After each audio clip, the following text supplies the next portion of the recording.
Hello everyone, I'm getting ready to go on a ride on my KTM 890 Adventure R. It's a rainy day, just a little over 50 degrees, maybe 55 degrees or so.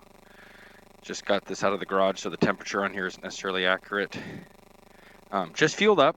I think that's a good practice. I always generally fuel up before a ride. So here I am clearing my trip data. You see me going through trip 1. Trip 2 I'll often use as oil change trip. Trip 2 I'll use as oil change tripometer. Trip 1 I'll generally clear when I fuel up. So there I am clearing it back to 0. 561 miles on the bike. Today I'm trying out these Klim Powercross gloves. I was using the Klim inversion gloves, which worked great. I think if I had my heated grips, it'd be my first choice because they're so thin and they're nice silicone grippy surface. But today, without my heated grips installed on this yet, it's a little bit cold with those on a 2-hour ride or so. So using the Klim Powercross gloves, they're mediums, have small to medium-sized hands, so they seem to fit true to size. So we're gonna give that a try, and I'll let you know what I think. Here I am getting on my bike. You click stand down. I'm near a curb. Bike's filthy. It's so wet here in Oregon. I can wash this thing. It'll stay clean for 5 minutes and it's filthy again. But generally speaking, I do wash my bike most of the time after a ride, but just haven't been lately because it almost seems like I can't keep up. But I'll still detail it out maybe once a week. And the big thing there is a clean bike is a better maintained bike. And I'm always amazed at how often I find things when I'm cleaning the bike that are a problem that I need to give attention to. Maybe my chain's a little loose. Maybe a bolt fell out. Maybe a tire's a little low. I'll try to catch that in a pre-ride check, but when I detail a bike out, I'm always amazed the things I catch that maybe I didn't catch before my pre-ride check because I'm really looking at every part closely. So detailing a bike out is a good place to catch things that are wrong for sure. I'll start the bike. Okay, it's actually running really good. Sometimes it'll do a run on one cylinder for a short period when it's cold. I have that maybe 30% of the time. I don't have it today. So that's good. That's a good thing. All right, well, gonna be riding with Gene today. He's on a DRZ 400 Suzuki. So I'm gonna go pick him up right now.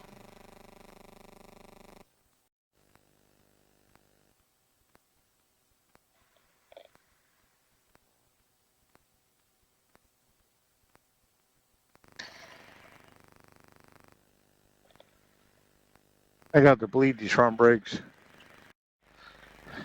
Hey Gene, show me that front brake real quick. What's going on there? It's like every time I ride, it's like park for a while and I go to get on. It's like squeeze it all the way down to the handlebars. So I think I need to bleed it out because that's what happens on the quad a couple times. We lose our brakes in the back and just bleed the system. Then you have good brakes again for a while. Okay, so cool. We will be extra careful today, and then we'll follow up later when Gene's bled those in a later video to let you know how it goes.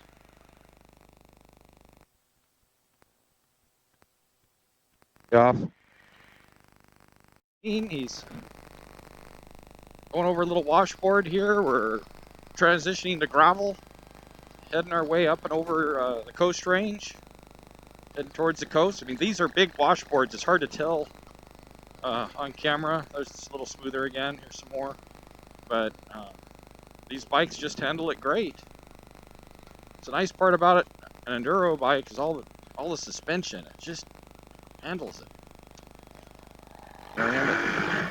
Just over 2,000 RPM, plenty of torque to pull out of the corner.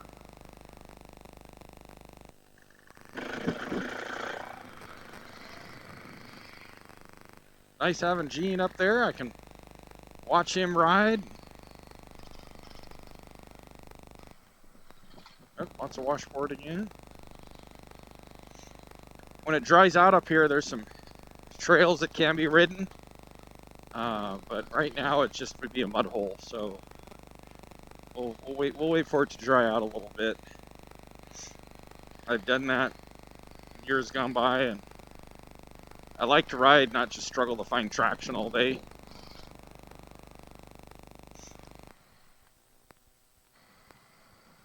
Lots of potholes. And the nice part about these intercoms is he can call out obstacles, or if he sees somebody in the road like we've encountered today, he calls it out. So it's just nice to have that.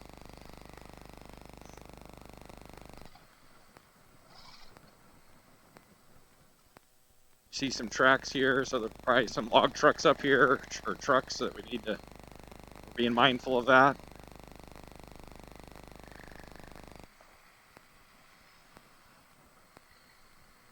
And so far, no rain. You can tell it was raining up here earlier, but no rain yet. Oh, hear Gene's exhaust. He's getting on it.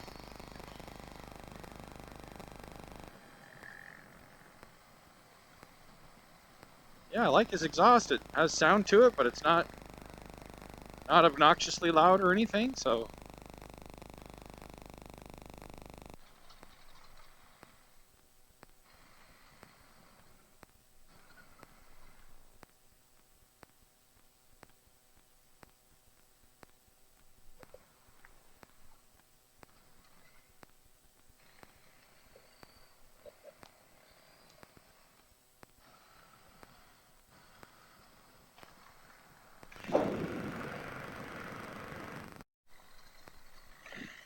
This is a nice little section of just flowing corners on gravel. Riding gravel roads, I find to be almost as rewarding as riding twisties on pavement. Kind of almost more fun too, because sometimes you can hang the back end out a little bit if it's the right conditions. But yeah, getting in a rhythm and just driving through gravel, I like it. Finding the right gear, coming out of the turn. No, it's fun.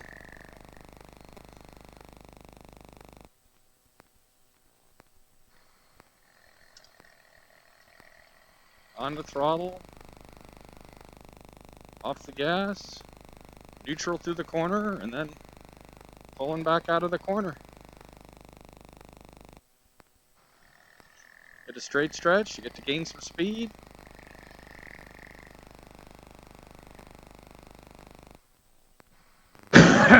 Excuse me.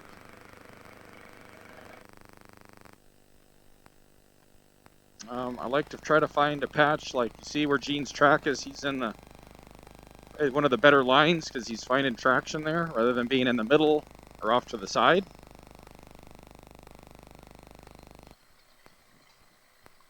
So that's not a bad way to ride a gravel road. Sometimes there's gravel everywhere. It doesn't matter. Just ride where you want to be, but it doesn't hurt to set yourself up where you can find the best traction possible. There he is, finding a little inside line there with a little more traction. So that makes sense. But yeah, gravel roads, I mean, you can still lean a certain amount. You're not going to probably be dragging a foot peg through here, but it is rewarding just to come through some twisties and on gravel. I do like to slide forward towards the tank a little bit. Get in a more maybe athletic position to ride when you're on gravel. But it's fun.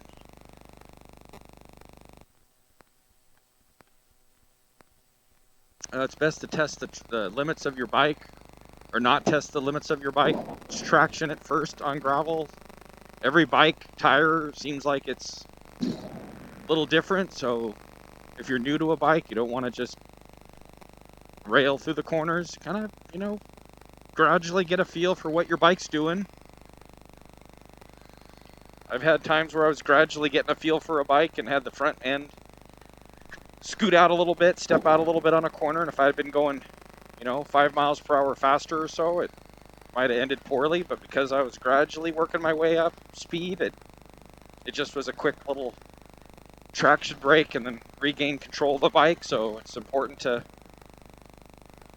You know, just gradually work that up, kind of like when you're riding at the sand dunes with a bike or even a razor or something. You don't just hit a jump and go all out the first time. Maybe you bunny hop or go really slow, and then you could gradually revisit it and get a little more speed. But always try to build a little safety into the ride where you can. Because even when you're doing that, sometimes things don't go the way you've planned, but if you try to be smart about it, at least you got a better shot at that. So we're just weaving our way through the Coast Range.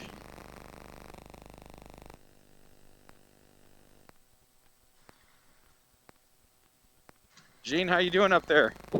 Doing good. Cool. I'm gonna stop up here in a little bit. Probably warm my fingers back up. Okay, sounds good. A touch cold, Gene? Yeah. We can stop up here in a little bit and warm up. Jeff gave me a good little trick, which is if I'm wearing gloves that aren't quite what I'm hoping for, sometimes to put like a set of vinyl or you know, just gloves. Oh, the rubber gloves The inside. rubber gloves underneath, like Yep. like what Costco carries or medical type gloves. And I tried that one time. I put some in my little tank bag, and I'm sorry I don't have any today, of course. But I think I have a pair in my backpack there. oh man, put them on. They act like a windbreaker for your fingers. They keep them relatively dry, assuming your hands don't sweat, which I don't think you'll sweat today. No. And it actually worked. I couldn't believe it. It's like they're cheap. You know, you throw them away when you're done. Or I thought, man, that was a good idea. So just a set of little disposable. I think I have to change gloves though, because this Outback's got like liner inside of them. When you pull your hand out, it wants to pull the liners out a little bit. So Right. That is I got my other pair of gloves with me in my pocket though. Oh, okay. So. Well, there you go. And you were more prepared than me. That's good. Yeah, Gene's a good guy to ride with. He's usually got.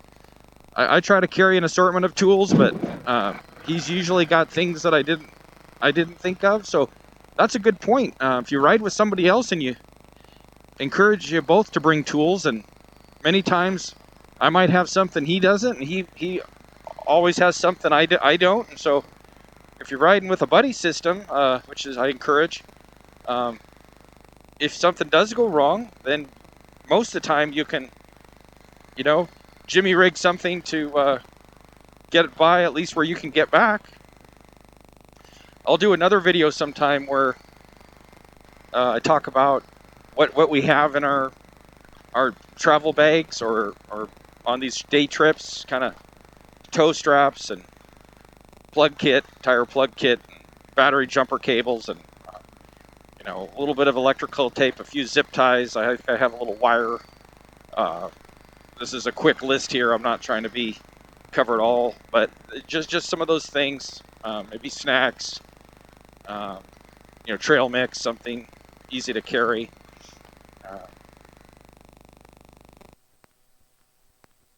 Snack bars. Yeah, there you go. Oh, the reservoir is down a bit, but it looks like it's refilling.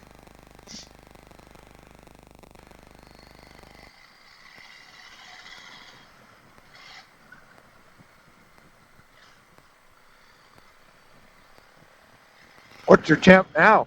39. I wonder why it's getting colder. Yeah. Getting up in the mountains, we lose a few degrees. Guess so, yeah. Don't want to get too cold you can't control your bike. Right.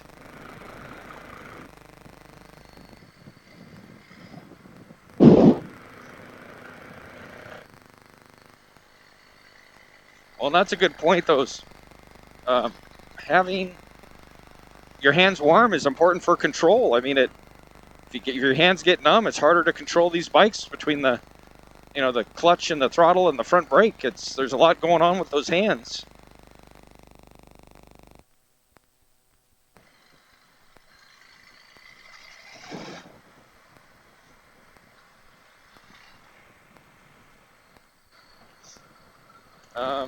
update. About an hour into the ride, roughly. Not quite, but close. And my hands are still warm with the Powercross gloves, and it's Say a command. Cancelled. 39 degrees, so that's a good thing. And I have to get a pair of those myself. oh man, they're good. I can't remember what they cost, but they weren't overly expensive. They were cheaper than a lot of the other gloves, but they're snowmobile gloves. Yep. And I'm sure there's better protection, you know, with adventure or road gloves. So I understand that, but it's got to be able to feel your controls. yeah, I feel like if I can't feel my controls, I don't like that.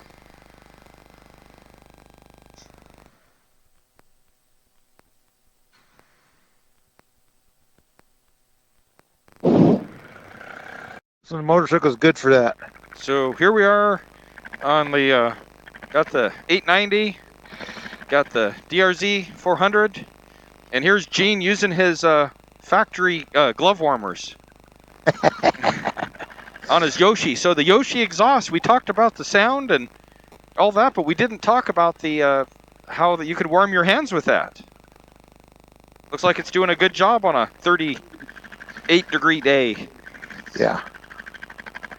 So in a pinch, this works just fine. Once you get your hands cool and then warm back up, it seems like they stay warmer longer. Right? There's some, yeah, that's a good point. Sometimes you do that little pull over and warm back up, and it's not so bad.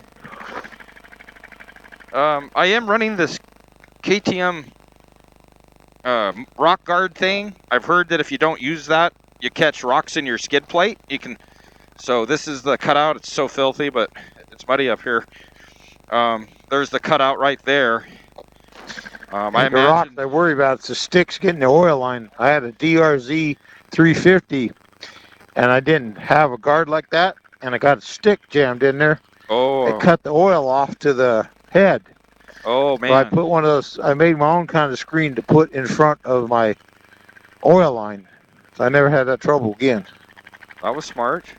Yeah. Did your front brake ever change any? A little bit. Hey, a little. A little bit. It gets when it warms up. That's why. Yeah, not much. Still same. So here's this Moto's Tractionator Desert Terrain HT tire. I mean, look at that thing.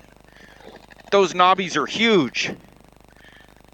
And then he's got the Moto's, trying to remember if it's the Rally or the Adventure tire. Let's see.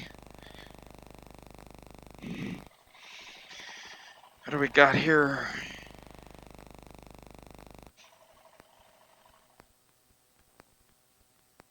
Oh, that's the Rally Z tire, Rails tire.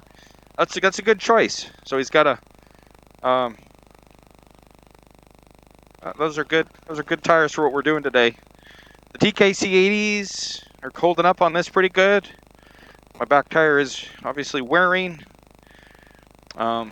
Still need to do a review on this Tusk 10-liter bag. That's been a nice size. I can get most of what I need to get in there. All right, Gene, what do you think? We ready? Yeah, for a while. Okay. Do it again. So, Gene, you were saying you're going to get a full face. I want to get a full face with a visor flips down for dual sporting, because in this cool weather, the air and the rain gets right between your goggles and gets your cheeks. Yeah, doesn't take much rain to make your cheeks sting. Well, especially in this cold weather. Yep. So. All right, there's Gene with his Yoshimura glove warmer. Yep. Working great. Klim Powercross gloves. Klim Powercross gloves. About a medium density here, and then Gene pointed out a good point. They have a little squeegee to wiper on your left thumb to wiper off your face shield or your goggles. So a little zipper to tighten up, a little clip to attach to the other gloves so you don't lose it. And I got a little hook here to get on. Then I get it on. I zip it, and man, that thing's got a nice tight fit. Put my Velcro and closure around it, and they're keeping me warm.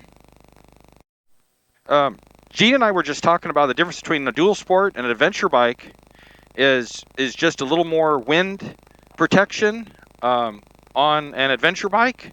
So some people have brought up the heat around this motor as being a con, which I could see if it was really hot weather. That I haven't experienced that yet in Oregon. It just hasn't been warm enough, so I don't doubt that's a valid complaint. But on days like today's, I would say for the riding I do, that's more of a plus than a negative, because it's cold today, having a little bit of heat, a little wind protection. This provides quite a bit of wind protection, and I can get behind that. It keeps me pretty warm, so I can't really say that's a con right now. But if it's 105 degrees, I'd probably change my tune.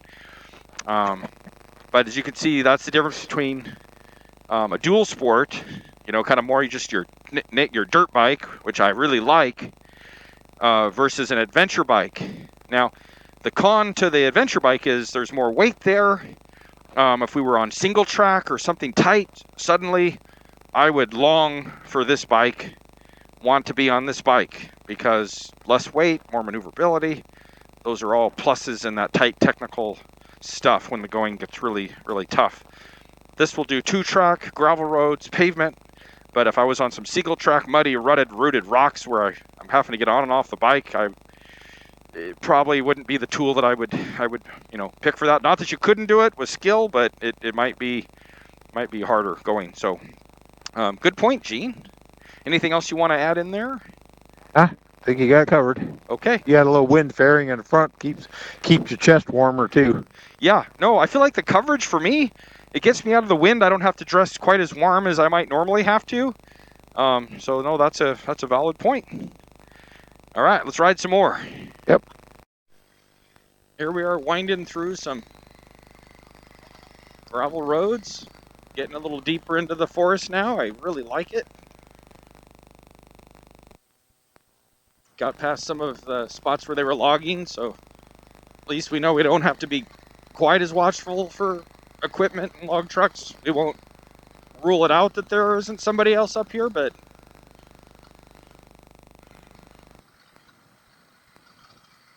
can hear Gene's exhaust now and then as it pulls out of a corner.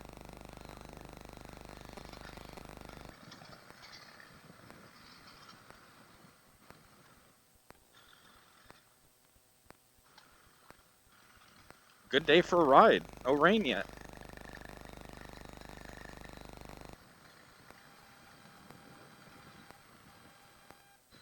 He's running those Motos Tractionator tires, a RAL-Z on the front. Say a command. Cancelled. And the Desert on the back, which Moto's RAL-Z is a good choice. It just happened to be that we had the Desert HT, and the aggressive tread pattern doesn't hurt anything up here, so we thought we'd throw it on.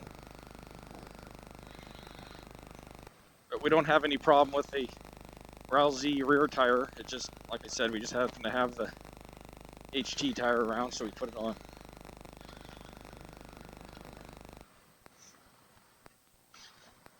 TKC 80s are on the Adventure 890 Adventure R are still holding up pretty good. We got 593 miles, roughly 600 miles, so I guess they should be at that mileage.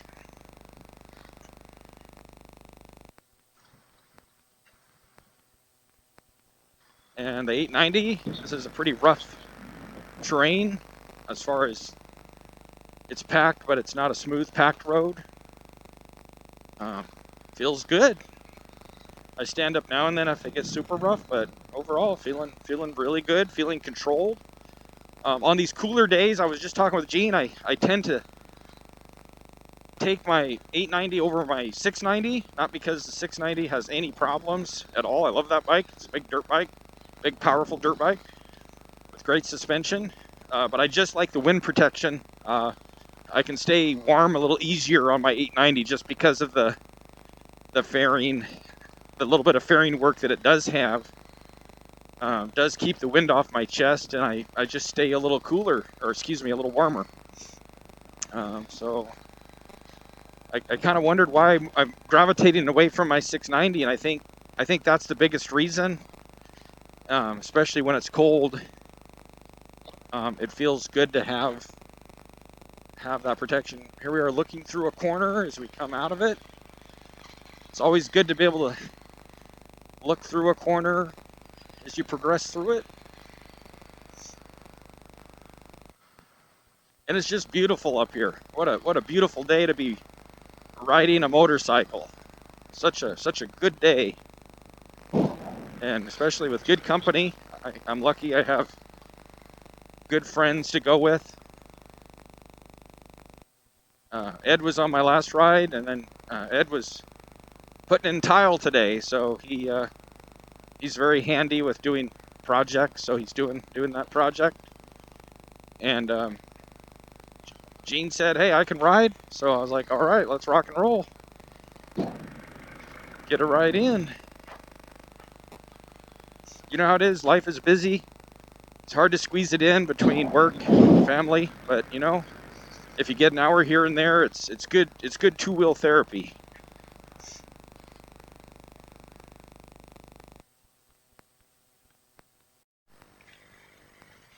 I'm always impressed with how nimble this 890 feels. On these tight little twisties on the gravel, and I can get on the brakes, trail brake a little bit, accelerate out of this corner, and come out. Yeah, you could get a drink of water there if you needed to.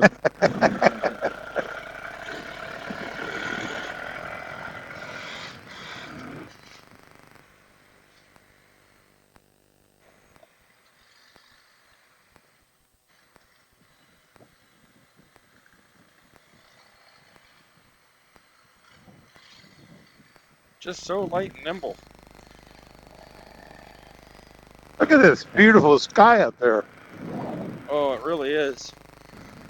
And heading towards the coast, that's something. Usually we start to encounter fog and rain, but sometimes at this time of year, there's a little less fog. There can be less fog than even the summer.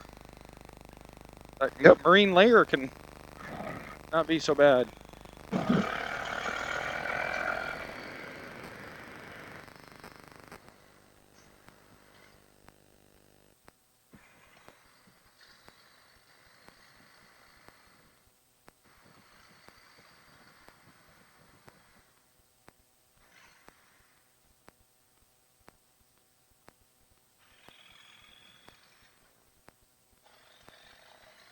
Another set of little twisties come out of that. Just so nice.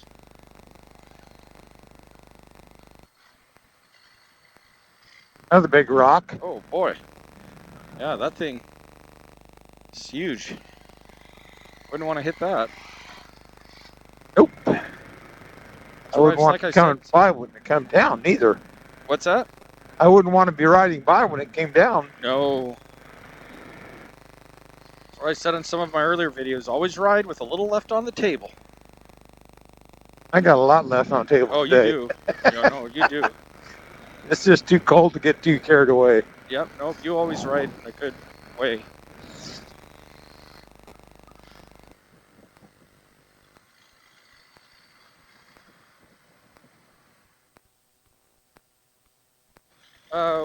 What year is your DRZ 400? 17. 17? Yep. Yep. Man, that bike's been great. I've been really impressed with it. It does everything we need it to do, and then some. So, but he's looking for a decent bike. That's been a really good bike. How many miles is it? It's getting. How many miles? It's got 7,800 miles on right now. And I think most of those. So here we're going to hit this obliquely and get that front end popped over that branch. Anyway, 7,800 miles, and it's done well. It hasn't had any issues. Oh, pay attention to the road you're on. I was looking at the road on the other side of the canyon over there. Oh, yeah, way over there. Yeah. I don't think we're jumping that. Oh, ah. Yeah, there is a road on the other side of this canyon, on the other side of that gully over here. There's a river, and there's another road that we might be able to take back if maybe. No. I'm not. I think that's the toll road over there. So.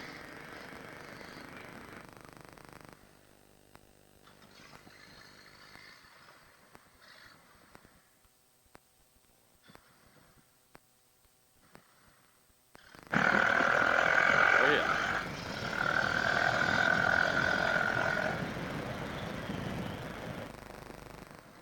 Or old chuck holes. Chuckles. Yeah, a little too fast. I was on the brakes, like, go around them. Yeah, it was a good line. I followed you. This is just great.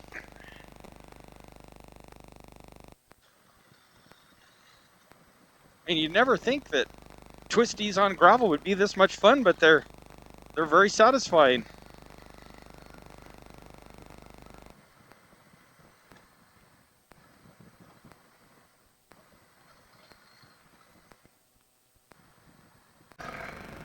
River off to the side. We're following along. Very beautiful river here on our way to the coast. It's warmed up a little bit too. Woodbridge. Oh yeah, Woodbridge. 42 degrees. I can tell it's a little warmer. Oh yeah, My hands Woodbridge. aren't so Let's cold test right it. now. Let me try to peel out here. Ooh, oh yeah. Oh, even with traction control on a 5-man, I broke loose a lot quicker than I thought I would. I just idled across it. That was the smart thing to do. What I did with testing it, I don't advise that, because I could have just as easily ended up on my side back there. Yeah, or down in the river. The river. Then I'd have to laugh after I helped you fish it out. That would be reasonable.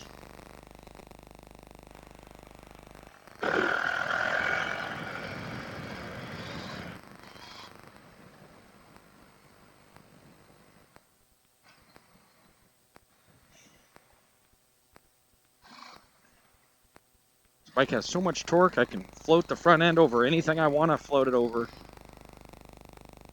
Like right here, gas, and it's over it.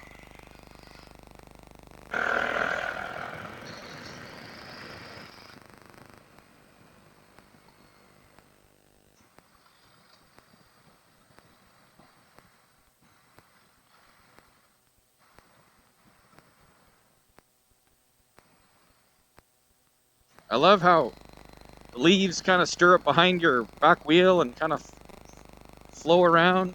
Or do they? Yeah.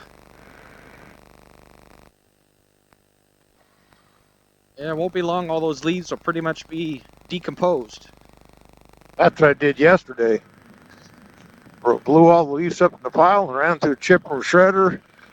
Made a mulch for the wife. Yeah, it's that time of year for sure.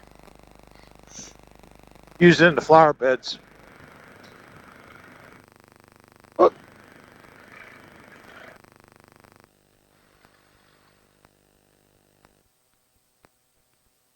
Beautiful day.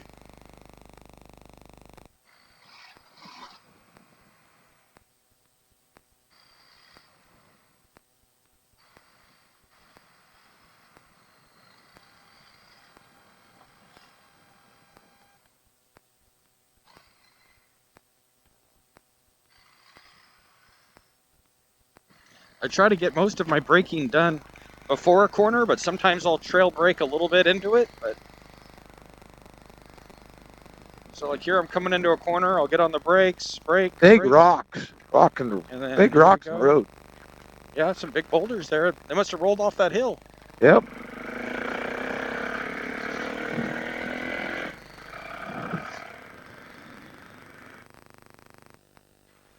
And that is a long drop down there to the river now. Probably not the place to practice doing a wheelie. That's a long ways down to that river. More waterfalls.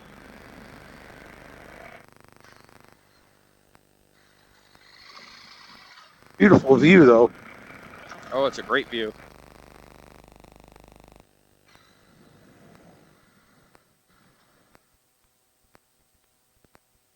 And the river is way down there in that gully at the bottom.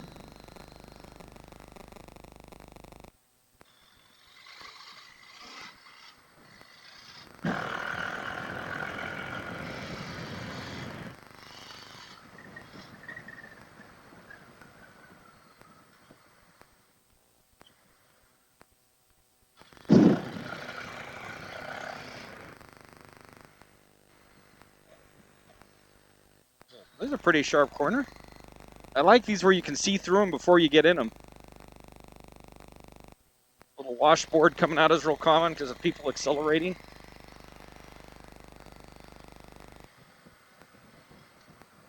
Just a great ride. Got the following the river here.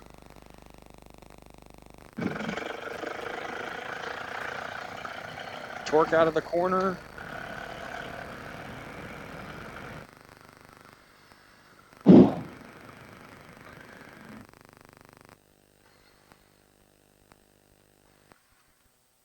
A little waterfall there.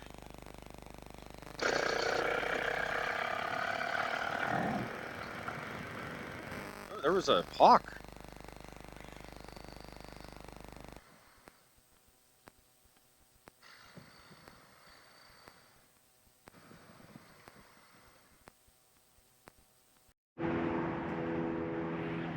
Thanks for tuning in today. We're back from our ride. As you can see, we got pretty dirty. Sorry, I ran out of battery, so I couldn't get as much of that as I wanted to. Actually did a little single track. I did find that my chain is a little loose after that ride.